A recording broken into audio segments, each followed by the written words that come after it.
When Steel talks, everybody listens.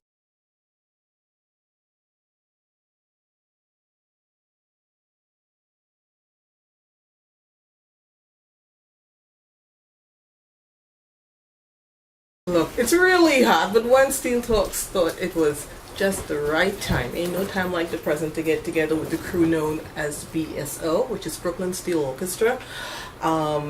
Just really briefly, this is Mark, Wayne, Orisha. We have Kern, of course, Travis, Jelani, Kendall, Shelly. This is the core crew of BSO Brooklyn Steel Orchestra, and it was really a fantastic show. First of all, congratulations. I know you've heard it before, but it's really important to say that it's really good to see that you guys pulled such a major steel band event together in New York, and that's really cool. It was successful. It's a great inaugural effort. Congratulations. And Thank you. essentially, just talk a bit about, just off the top of your head, what are your feelings now that it's like about a week, or just a little bit more than a week after the event, but after all the months of planning and everything that would have gone on behind the scenes, and now everything came off really well. What are your thoughts, your observations? Who wants to go first? Shelley? Okay, so we want. Any thoughts? Oh, it's going in a... No, it depends on whoever just wants to jump in. Kern? Right now, I'll see. Well, again, my name is Travis Roberts, and BSO put together a show in a couple of months. How long have we started the show? Putting this together, like in, was it January, February? Yeah, January. January, February, yeah. So, For a June 23rd event. for June 23rd, Okay. yes. And we just thought it would have been something to give back to the the bands in Brooklyn, something to do, and we also think about it.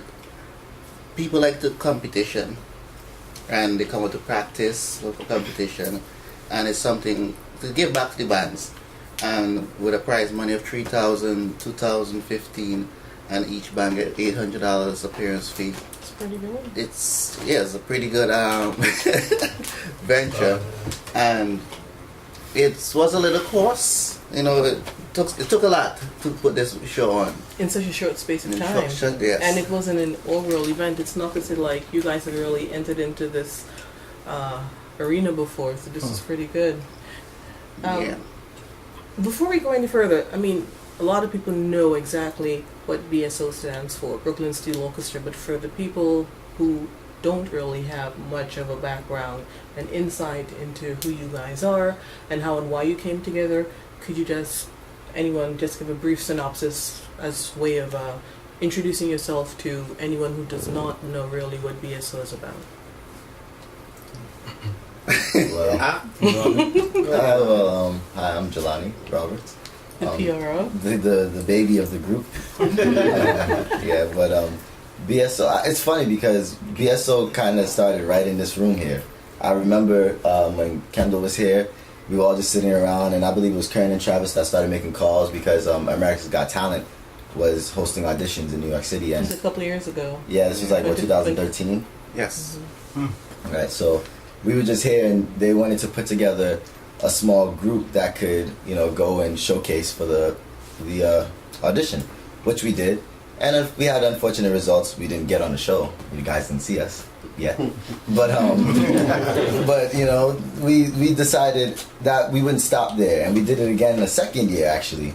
And from there, we kind of just sat in a little circle, kind of like this, and we talked about what would be next for us. And ICP presented itself, and Karen and Travis were great at keeping us, keeping that dream alive, because at first it seemed far-fetched.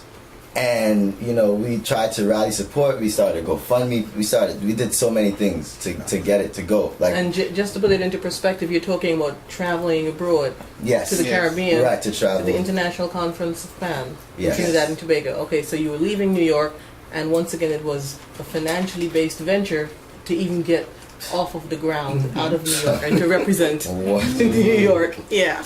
Yes, that was a very big venture, but by the grace of God, we pulled it off and had a miracle of results. I'm speaking for myself, but I don't know about the rest of y'all, but I did not expect those results. We went there kind of just expecting to just go out and compete and show, New York Pan has something to say.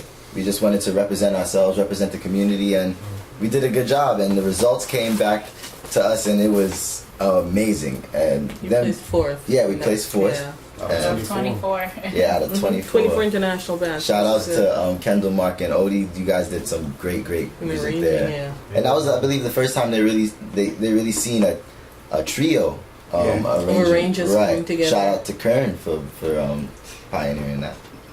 Yeah, he's the adventure style. So BSO, the performing steel orchestra, the music organization. At what point did you guys decide, you know what, maybe we would like to go just a little bit further, in addition to being a performing organization, and perhaps enter into, the arena of, well, not only production, but of course, event organizers, that most interesting hat. Well, Usually doesn't, it's usually challenging in the New York landscape, to put it nicely. to say the least. This is Mark. My name is Mark, by the way. After ICP happened and things kind of fizzed out, we began brainstorming ways to keep momentum going in terms of how we can bring more highlights to Brooklyn and pretty much New York Pan scene. And so, in thinking of that, we began brainstorming, and Kendall has this, one of his sayings is, what's the next step? And that's one of the things we frequently say at meetings that we have, and we speak about what really is the next step for BSO.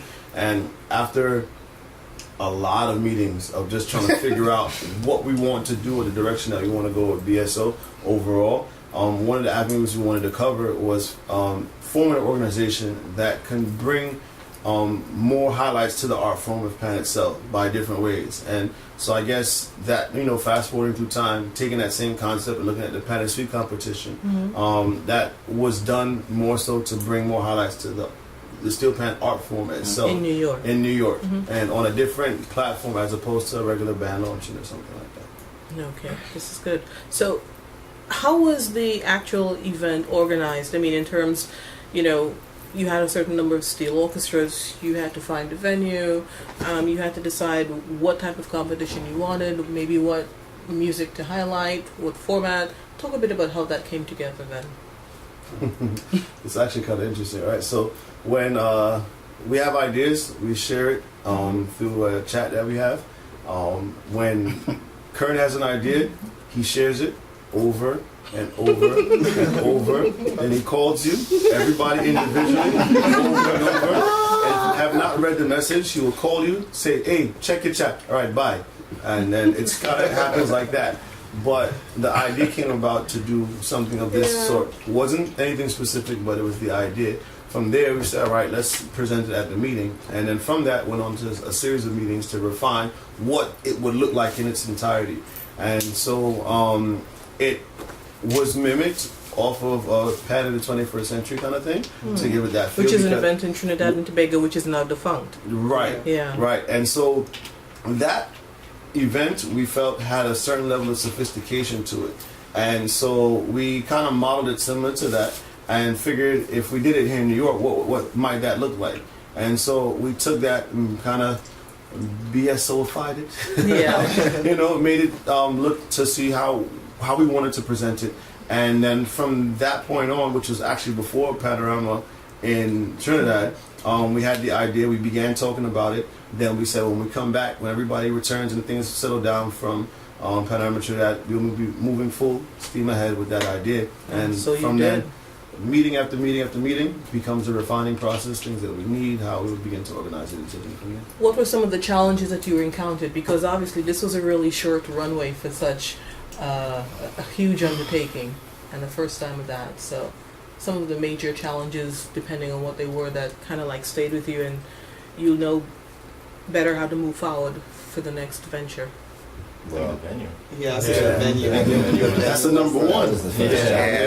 We couldn't really do anything Without the venue. without the venue, and then This is Kendall. yes, and then there was also a lot that we had to consider in terms of choosing a venue, from whether or not we wanted to do it in Brooklyn. Doing it in Brooklyn was sort of a main thing for us. I remember that was a conversation we had. We explored the idea of possibly Queens and Manhattan, but being Brooklyn Steel Orchestra, and being that this is where 90% of the bands or 99% of the bands are located. We knew we wanted to try to do something in Brooklyn, but then we were also thinking, well, can everyone, what's the feasibility like for transportation? How are bands going to get there with trucks? We had to consider parking. We had to consider if the venue was big enough. And so we kept circling around just a bunch of different venues, Pricing trying to find price as well. Major. How things worked out. But I think that was definitely our biggest obstacle. Yeah. All right. So, I mean, one thing that New York Pan has been blessed with throughout the generations, literally, from people who've been playing like 30, 40 years in Pan, there's usually been a lot of in-house talent in terms of people play Pan, but they do have lives outside of Pan, how they make their bread and butter. In your case, that is true as well, but you guys had a lot of in-house talent. You had graphics, you had PR, you have organization, presentation. Shelley, you were doing presentations, right? Graphics. You're also doing artistry and Yeah, I did a couple things. that's the original. Talk a bit about, like just a couple sentences, nothing major, what you thought really that was critical, that you wanted to show within the presentations that you were responsible for, which were highlighted during the Pan and Sweet show. Well, I found out about it briefly, maybe.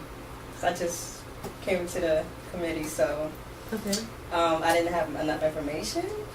But I started it probably 3 weeks ago, and I know I wanted to, with a little bit of information that Karen gave me and everybody else, I wanted to show the classiness. Yeah. And a lot of my inspiration goes back to minimalism and classiness and something clean, and just getting the drift of what the show's going to be like. I try to put that into the presentation along with whatever other information that they're giving me, like the managers and the arrangers and the captain, band logos, and I try to just take that inspiration and just create it around that, down to the closing last slide. Yeah, okay, so essentially unique, clean, Exactly.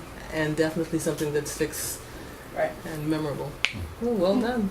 So, Kendall, I mean, you were running around for that whole night. I mean, there were lots of things you were doing then, but what really stayed in your mind, given what you may have been responsible for during the planning stages that led up to the night of the event? I tried to, my job that night was to deal with everything that dealt with the judges. And so I tried, just based on working in other organizations and doing events like this before, I know it always helps to have people be in charge or sort of delegated or designated to specific things. And so for me, I think that was good on the night, just to have sort of one main job and not have to worry about anything else. That way I can easily say, hey, that's not my job, on the night. And so I know I went around a few times and someone asked me something and I was like, I'm not doing that tonight. That's not. But I mean, it wasn't, in any, not trying to be mean or, anything No, but like it was that. just a very judicious use of time and attention to detail that you really were able to concentrate on what your respective portfolios were for that night. So it's a pretty good approach. I mean, it works. As well as, competition for anyone is sort of a big thing, and you don't want to mess that up. People take it very seriously, and so every little thing I feel like they look at. They look at what the judges are doing, what they're not doing. If they're talking or who's talking to them, and all that kind of stuff. So I liked being able to deal with that and Okay. only that for the night. Okay. Jelani, as PR, I mean, you were really pulling things together. You were the person that we, and I presume other people also interacted with as things got closer to the time. Talk about your experience, or, you know, what you found to be really critical to your successful role in this venture. Well, I got to give all the credit to my committee, because I always say that, you know, this is my first venture in anything administrative or managerial, in a sense. You know, having to coordinate a bunch of different things and different people and organize a lot of information. So for me, I just wanted to get things in order. I kept replaying the whole event, like probably for the past 2 months before the event. Every night, especially every night we had a meeting, I would just replay the entire event in my head from start to finish. What would it look like? What would you like to see? What would you like not to happen? Right, like what can possibly go wrong? What can we control? And how can we ensure that this is solidified for us so that we're not having headaches the day of the show? I wanted it to be that we can be as organized as and possible. streamlined as possible. Right. So when the day of the show came, we already had spoke about everything that we wanted to do. There was a script written down. Yeah, there was 8-page a rundown. script. Yes. So everybody knew everybody knew where they were supposed to be, what they were supposed to be doing, At what time, what was Yeah. supposed to have been said. Yeah. Right. So I just, you know, although I was running around and kind of just making sure people were where they needed to be or had what they needed to have, I didn't have much to physically do. There wasn't like a big confusion or headache that night because we did our due diligence before. Your homework was done as Right. much as possible. Yeah. So that was interesting. I mean, you know, with logistics and the time frame that you had, you know, reflected on that script, you pretty much stuck to that. I mean, it's not to say that you went way over. How was that in terms of, you know, bringing bands on, off, you know, keeping things as tight as possible? What was that experience like? Well, it was.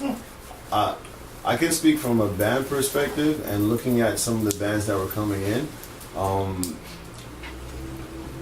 I think because it was a bad practice at some point of how shows have been done in the past In New York. in New York, that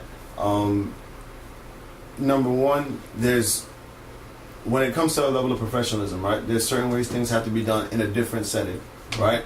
And one of the biggest things we have as a band community, all of us do it, right? I can't say it's any one band. All of us do it in our respective bands, but it's respecting time, right? And adhering to time frames and understanding that there's a sense of urgency beyond your band and what your band's concerns are. And so when one of the things that I noticed like the night of is that, you know, you'd have people that came in, whether they were players, whether they were just attendees for the night. Say it's like 7:45. Show start yet? It's like, well, band number 3 is about to go on. It's kind of like a Right. Trinidadian mindset at times when it comes to timing. It's Right. like whenever. And so Right. you found that kind of impacted in some way.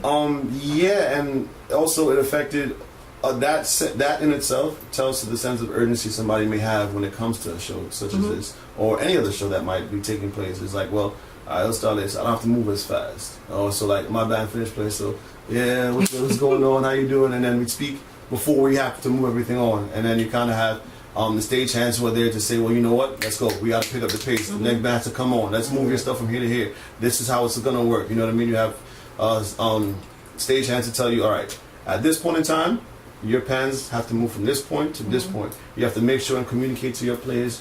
This has to be done as fast as possible because what you do affects the band behind you.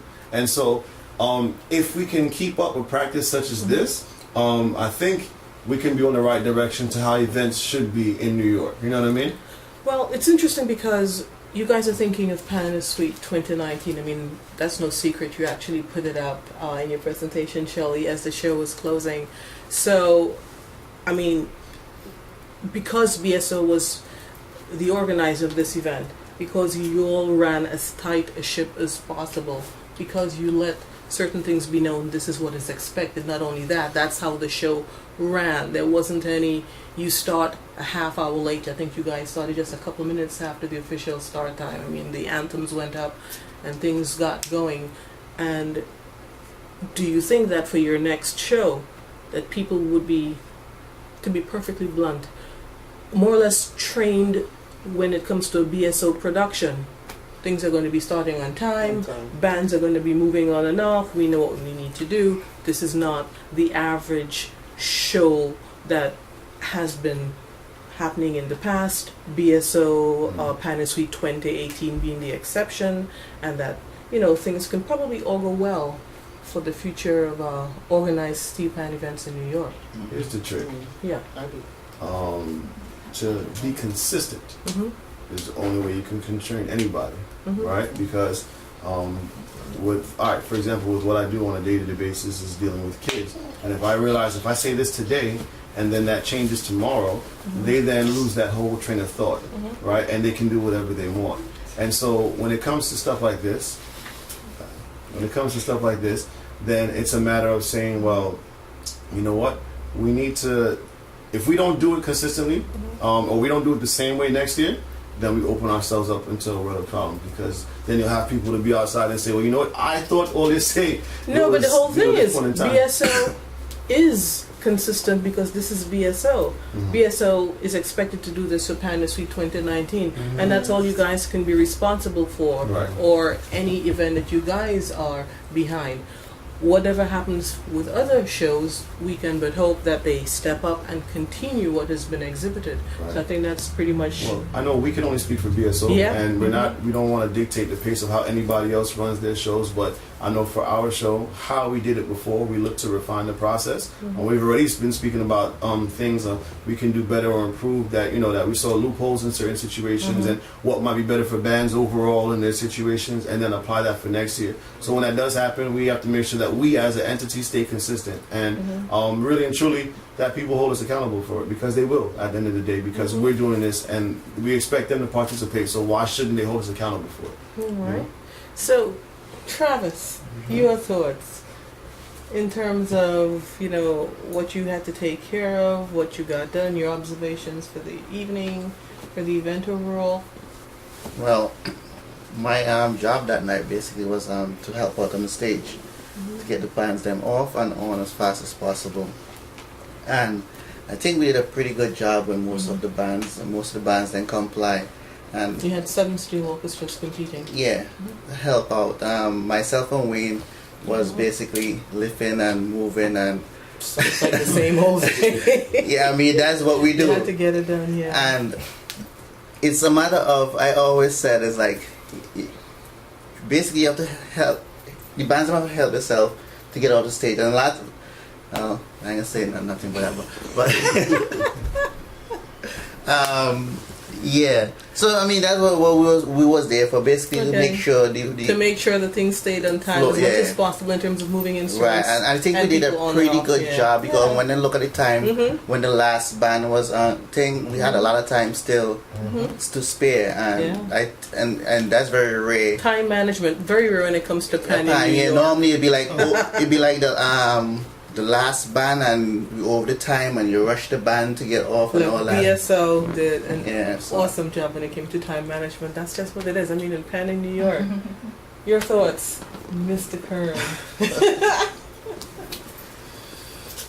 Well, I mean, this is essentially one of your core concepts. You're the person who says check your chat, get things going, the meetings, the night. I mean, so share. Well, my job that night was. And even before. Well, I was one of the hosts with my good friend Jessica. Yes, excellent job. I mean, you guys kept things moving. Great job. Yeah, we always had that connection, and that was smart. So therefore, you were working with a known person in terms of the chemistry was there before. Yeah, we always had that. Great idea. That connection. That explains it. Yes, but that was my job, and handling some situations by the door, and don't worry about it. Characteristics of any event. Then. So your thoughts on any lessons learned? A lot of lessons learned. Some lessons I can't say. Okay. All right. We have a lessons learned segment really quickly coming up, but we'll see what you might want to share. Arisha, your thoughts? About what you were doing, and I was also a creative force with the group.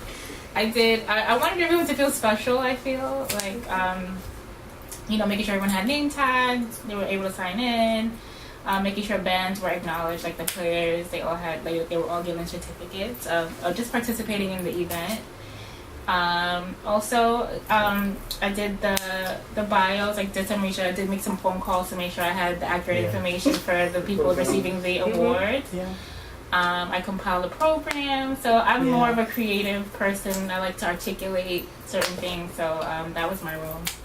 But it was also it gives an element, as Shelley was talking about, of class. Yeah, kind of I also it's had Pan that in New York, so therefore Yeah. this Pan is just like any other instrument. You go in a Carnegie Hall, you expect to see a program, Lincoln Center, Radio City Music Hall, wherever, you expect to see something, and there's an acknowledgement, accurate information, Right. and so you just Like ensured Shelley, that was. I also wanted to make sure things were surrounded, with the logo, the BSO logo, the Pan is Sweet, the title, so that was incorporated in a lot of What is really, really great is, look, I mean, no one here is like, say, 15 or 16 or 17, but usually when it comes to pulling together an event, even of this particular magnitude, which is not often done unless it's quote-unquote panorama, it is really fantastic to see such a relatively young crew. And young only in terms of, young only in terms of maybe your birth papers, but usually you would think, okay, we see people who've had like, say, 30, 40 years in the business and have been around, but you guys show that you can pull it off with the amount of energy, with the talent, with the passion, and with the dedication and the professionalism and the desire of how you would like to be treated as artists. When you go out, you afforded your fellow artists the same, because each and every single one of you here, by the way, for the record, plays Pan. You're arrangers. You all just aren't people who are people with talents in terms of organizing, but you all are musicians. Key point here, fellow Pan players. And that's really important. Wayne, any thoughts? Or you just like more like what Travis said, just pull it together, keep it together? My job for the night was just to plug myself in and assist as best as possible. I hear that. Stage hand, helping the bands get in and out off the stage in a timely fashion. Assisting the players and letting them know what was the process once the instruments got in, to moving backstage and then to moving on stage and then back off stage, and to make sure that at least I got there early to make sure that bands had a proper parking, because that was something that we did. When we got there, you were actually holding up the space light together. Parking, so I think that was one of the major things that really helped with the show. I mean, downtown Brooklyn is really, really tight when it comes to parking. When we were looking into the venue and when we actually settled on this venue, that was one of the sticking points. Yeah, up until the week of, we were still sitting in meetings like, yo, what are we going to do about this parking? Can we go find nearby lots and see if we can negotiate something? We figure it out. And we just decided, look, we're going to go early. Kurt even called me and spoke about parking my car down there the night before. And I'm like, look, whatever it took to try to get it done. Mark, you were also performing and you arranged, and yet you were still working on the night, obviously.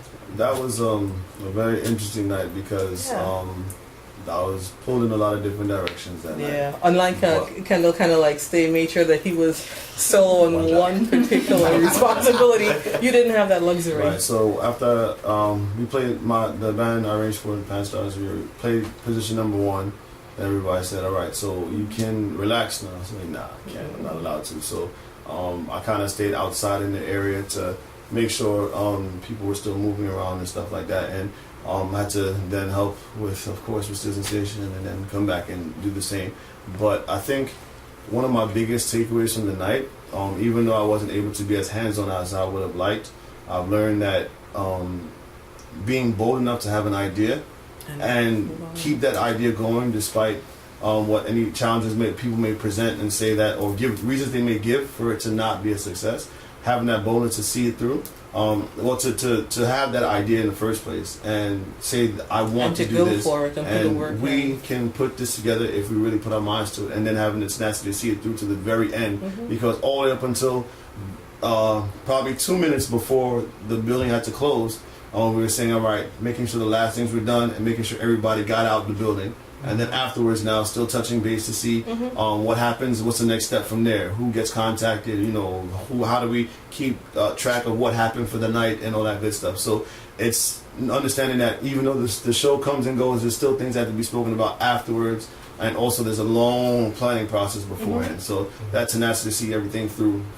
from the beginning to the very end. Okay, so basically, lessons learned. Anything you want to share? Like anything major? Yeah.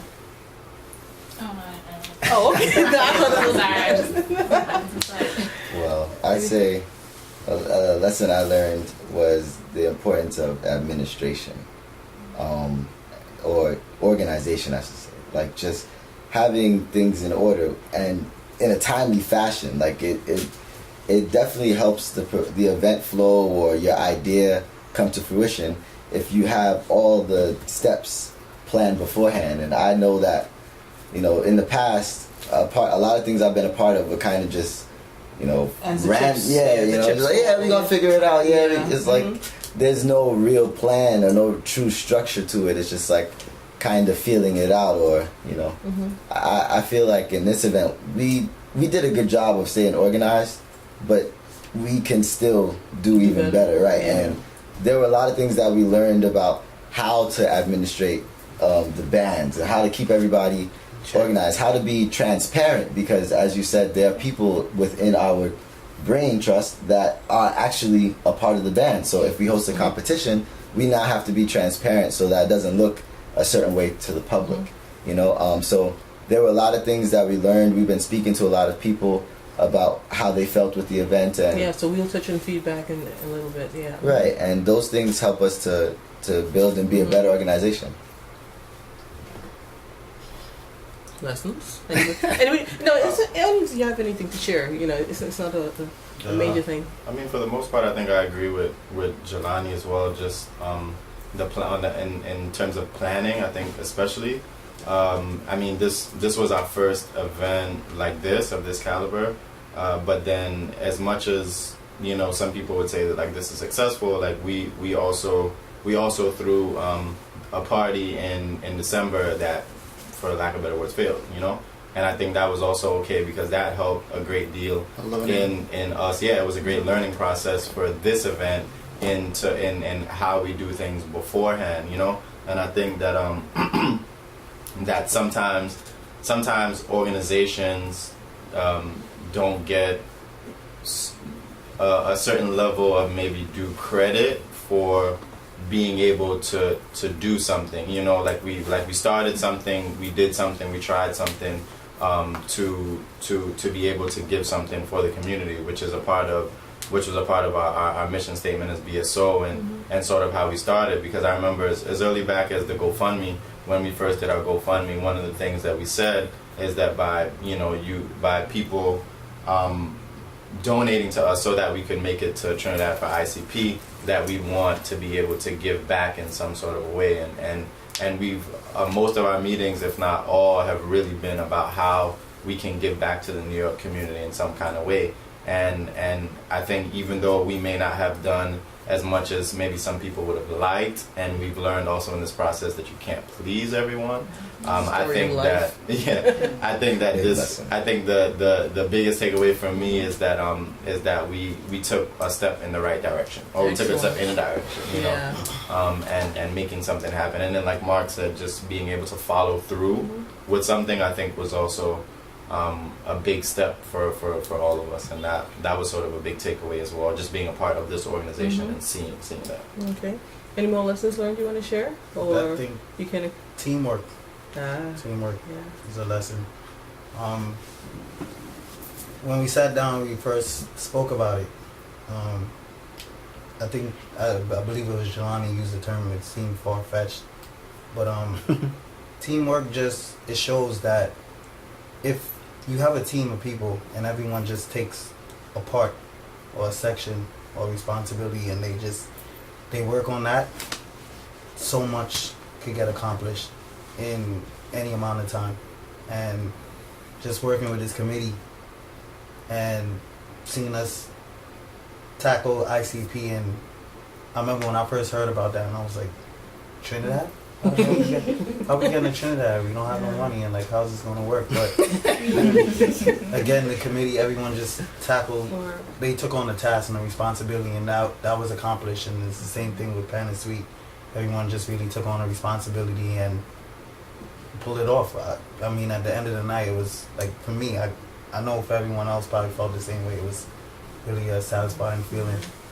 Well, just for the record, I mean, for the majority of the New York steel band community, most people would know you guys, but just for the record, you each as individuals are specific movers and shakers within your own steel band organizations, and you guys are usually the ones breaking your backs, to be perfectly blunt, depending on what capacity. So hard work, dedication, teamwork, and sometimes just having to shoulder it on by yourself with nobody else comes naturally to you guys. So when you guys come together as a team and find like energies, I mean, it's simply good. For a vast understatement, phenomenal is what I want to say, but it's really good because you know you can depend on each other, and sometimes within your own organizations, you guys know singularly that you can't depend on others within your specific respective organizations, which you all still remain part and parcel of, the individual bands, but you find this camaraderie and this synergy here, which results in successful ventures, whether or not it's Pan is Sweet, or even as you said for the December event, which you learned from, but at least the work was put in. You could depend on each other, and that's critical for any organization. You know what I'm saying? So what kind of feedback did you guys get? I mean, yes, we all said it was great, whatnot. Anything you want to share? I mean, external of like the Pan community, or? Well, for me, it was surprising for me. While the show was going on, maybe halfway into the show, someone came up to me and tell me like, so when you having your next show? I'm like, what? This one even finished yet. And he asked me when we put it, he said, this show is like the best show he ever saw. And I was like, okay, wow.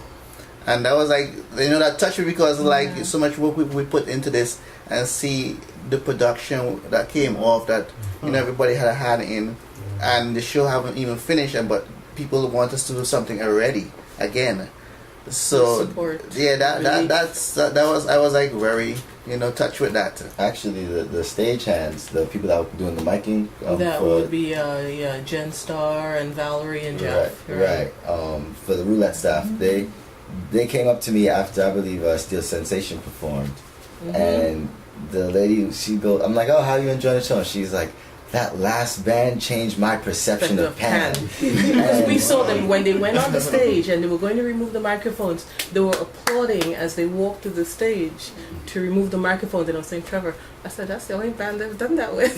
Yeah, they were absolutely blown. They were blown away. They were blown away, and that's kind of part of what we wanted to do. People were not familiar with the steel pan instrument, and they were like, wow. One of the coolest things I thought was, well, the venue was a little tight for logistics. So while some of the bands were inside, the bands that were, you know, coming up 2 and 3 bands later, they were outside along the road.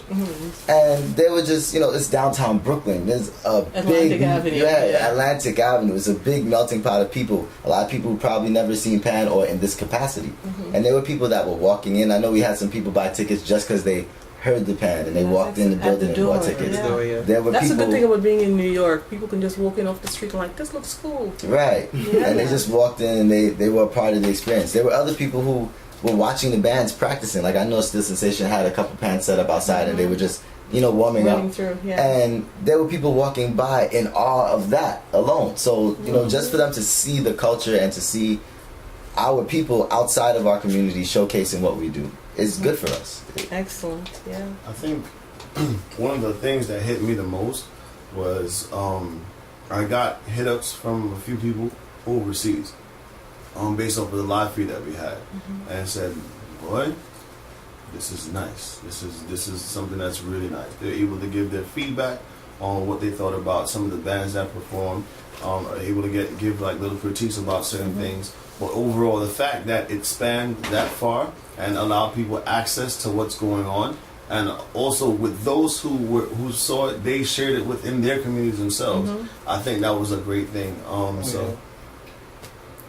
Ouch. This cat's out of hand. Yeah. Okay, this is Queenie, everyone. Part of the BSO family. BSO mascot.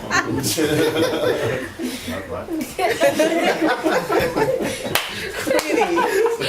Yes, Mark. Now that Queenie has had her stay. Yes. I think that was really about it. Just seeing, all right, if an event like this can spark the interest of others that are overseas. If we did it on a bigger platform now, on a bigger stage, how much more interest then could we then spark? And if we then promote, let's say, a live feed, how much more attention would the art form get? And how would it be able to reach those who do not know as much about steel pan instrument itself, or what the potential could be of the instrument? That's what I kept thinking. So you have a lot of feedback in terms of that, and it really has gotten your juices flowing for another event. I'm looking forward to really taking what we've done so far, refining it as much as possible, and trying to do a bigger and better event for the benefit of the community itself. We already have bands like hitting us up. We want to be part for next year. I'm also looking forward to doing more events that, besides just Pan and Sweet is not defining BSO now, It's just one of. And one of the feedbacks that I wouldn't say negative, but it wasn't as shining positive as the others. Some people felt, why does it always have to be a competition? Like I heard that a bit. Why do you guys, if you're bringing them together, why are you pitting people against each other? And the competition didn't breed any kind of contempt in the bands. All the bands kind of applauded each other and respected one another, and it's really just like iron sharpening iron. But what the event was really there to do was just bring eyes to the platform, and now that we have those eyes, we can do anything else. Right. So Pan and Sweet is only one of. So what would you have in mind? It's a stretch down the road, but any brief thoughts in terms of Pan is Sweet 2019? Not that is going to be the defining, okay, this is what's next and nothing before that, but what are your thoughts informally that you might care to share for such an upcoming event? You already said that some orchestras are interested. Well, that would obviously be expected, but anything else in terms of? Well, one, definitely will be upgrading the event space. Right, because you'll need somewhere that's bigger. Yes, I think that's like one of the things I think we will be looking into. I'm just making the show even much more better. Right now we have a blueprint of what we did already. It's just a matter of refining it and tweaking and going through the mistakes that we make internally and making the show much better. Pan and Sweet 2018 and 19 could be, say we had how much people, like between 300 and 400 people. 300, 400. Next year could be 1,000 people. Yes, depending on the venue. Yeah, exactly. So it's just a matter of when you do these things, you want to basically keep on growing. And once you do something the first year, people hear it, but next year it grow again and get bigger and bigger. And who knows? As Mark said, the stage could be set to take this people all over the world just every year is waiting for Pan and Sweet. So BSO presents Pan and Sweet. The annual event. It was an annual event. Yeah. And another good thing about that, to me, you get a lot more statesides back in Brooklyn. Yep. Yes, if not necessarily, because not everyone can have a big panorama band, steel, panorama size steel orchestra, but definitely a 20-25 strong crew. So moving interest of steel orchestras in New York. So that's a nice growth for the community. Well, it's been pretty good sitting down and really getting a sense of what BSO has been involved in with Pan Suite. And you know what your plans are, what you came away with from the event of June 23rd, 2018. Looking forward to 2019. A bit of background behind what you guys are all about, and any other issues you guys would like to just talk about before we wind things up. Well, I have one thing to say. It's nothing bad. So, BSO came into existence in 2013. Okay. Where just a small story. Kern is the one who basically, This is his baby. yes, called me. People don't know this, but I was sick, and I posted something with America Got Talent, and he called me and said, "Travis, we need to put together a group to go and perform in this thing." And I'm like, "Kern, leave me alone, please." And he insists, and I said, "All right, whatever." And the next day we talk, and we basically call different people and put together BSO. But where we don't want to get to is like from 2013 to now. That's 5 years, right? Every single Monday, BSO has been meeting consistently. This is 5 years. Sometimes we have a full crew. Sometimes we have 2 to 3 people. But no matter what, we still meet. And I think that is why we are so successful in this same house, yes? Was Kendall used to live here first? Passing it down the line. I'm living here now. And it's the same house. There's a lot of history in this here apartment. Yes. Yeah, boy, we gotta take this puppy with us. But I just want to say, I mean, it's a pleasure. I've been working with these guys for the last 5 years, and every Monday. I think this is why we're so successful, and we could do stuff like this, even though like 2 people show up, or 3 people show up, or 8 people show up, or whatever. It's just being consistent. Every Monday we come in and just trying to make something happen for the pan community in Brooklyn. And this is why everybody should just give each other a round of applause for something. Well, onwards, continuously. We're looking forward to what is next for BSO and What's for the the next wider step? world. Yeah, right. So we're looking forward to that. Lots of support from the PAN community, not only within New York, but of course globally by now. So just keep on keeping on, and we'll be here waiting. Thank you. Thank you. All right.